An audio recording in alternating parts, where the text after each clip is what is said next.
Recording by सांवरिया studio. तौरा के घाट लेके जाई हो अरजी सुनिए छठी माई। तौरा के घाट लेके जाई हो अरजी सुनिए छठी माई।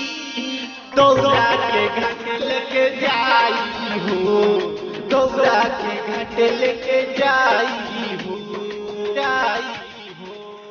अरजी सुनिए छठी माई।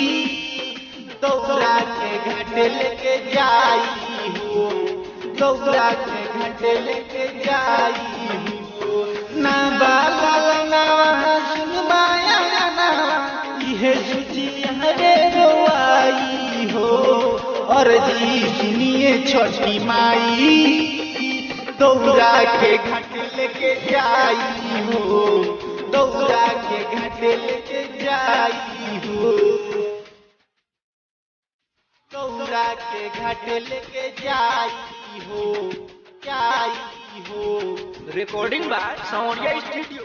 अरजी सुनिए छठी माई। तौरा के घाट लेके जाई हो। एगो लाला बिना मन मोर उदास बागे छठी मैया परौरे पयास बागे छठी मैया परौरे पयास बागे। एगो लाला बिना मन मोर उदास बागे छठी मैया परौरे पयास बा। पूरा कदी मैया हमरो सपनावा जोरा हम कोसिया कराई हो अरजी सुनिए छठी माई। तौरा के घाट लेके जाई हो, तौरा के घाट लेके जाई हो।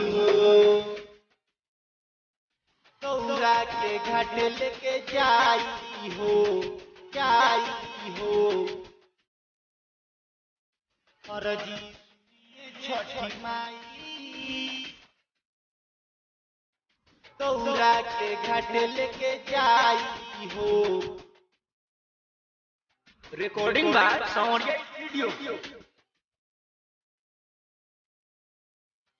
सुबोध से माई गवाई भजनमा राखती छठी माई हमरो सपनावा। राखती छठी माई हमरो सपनावा। सुबोध से माई गवाई भजनमा राखती छठी माई हमरो सपनावा। मुना मद हो सीधी के सवरिया छठी माई घाट सजाई हो अरजी सुनिए छठी माई। तौरा के घाट लेके जाई हो, तौरा के घाट लेके